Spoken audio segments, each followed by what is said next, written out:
Good afternoon, Dr. Wild. My presentation, I have titled A Tale of Two Teachers. And it is a case study that shows a diverse reaction of two teachers to very similar educational experiences, same classes, same student teaching experience. And it shows their diverse reaction to the curriculum that they experience in their teaching philosophy. And it goes to the point to where it tries to explain why there is such a difference and what universities can do to ensure that there's more of a homogeneous reaction to critically reflective thinking when it comes to multicultural education and student diversity.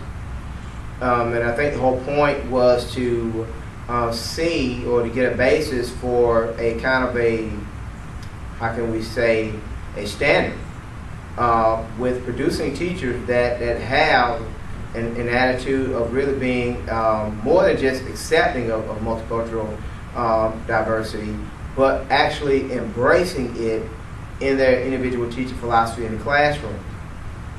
So the two teachers that we're talking about, Tanya and Donna, both of them are white, both of them in their early 20s, both of them come from a lower middle class background. Okay, Tanya is a chemistry teacher, first year chemistry teacher at the conclusion of the study that they were doing, and Donna was a Spanish teacher, foreign language student teacher. Okay, so as we delve into this, we see that there are very diverse reactions to the training that they have received. Okay, Tanya, when asked about multicultural diversity and differences in cultures and that kind of thing, when she was asked how that affects her chemistry class, she said that there really wasn't any diversity, not much diversity in her classroom. And she went to explain that by saying that chemistry was a course that chose its own students, that a certain type of student was drawn to this class and others were not, and went on to say that perhaps minorities just or lower income students just were not cut out for this type of class. And so she made no apologies or took no responsibilities for the fact that there was hardly any diversity in this upper level class. And when we talk about critically reflective thinking, we're talking about these high level classes that are not being taught to minorities. And one of those is chemistry. And so Tanya took no responsibility for it. The student is going to have to do the majority of the changing and try to come up to where she is at. She's not going to try to teach to whatever diverse culture that student is at.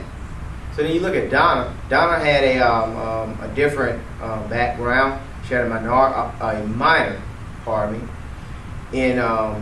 in the arts for drawing and for illustrations. And most people who have any kind of background with the arts usually come from a multicultural background. People of all persuasions are in the arts everywhere.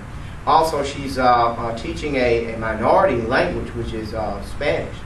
So she had a much more diverse background than Tanya did, and she had a completely different reaction. She believed in inclusion and in teaching to diversity and into helping these students and giving everybody a voice in her classroom.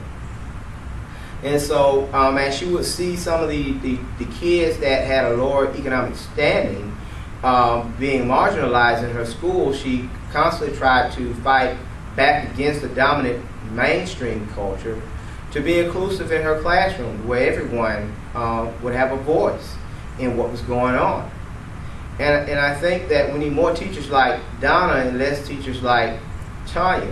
And I think that the biggest thing that it showed was, one, that there has to be a consideration and a notion that teachers cannot get too caught up in their content area and use it as an excuse for why there isn't diversity. And then we also need to look at the backgrounds that teachers are coming from, and we need to include more minorities and people of different economic standing, so that we can have more diversity in the teacher workforce.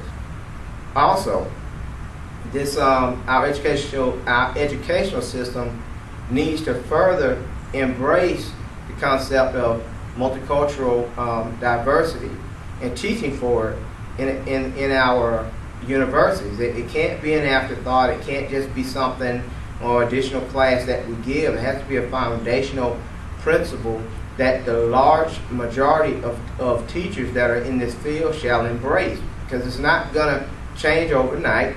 The majority of the teachers are still white females and in this country, and we have to come up with a system that is going to ensure that this tolerance for multicultural education is alive and well in the great majority, and not just in those minorities teachers that happen to get into the field. So I have enjoyed this class. I hope you enjoyed this presentation. I look forward to your feedback, and I hope you have a wonderful summer. Thank you.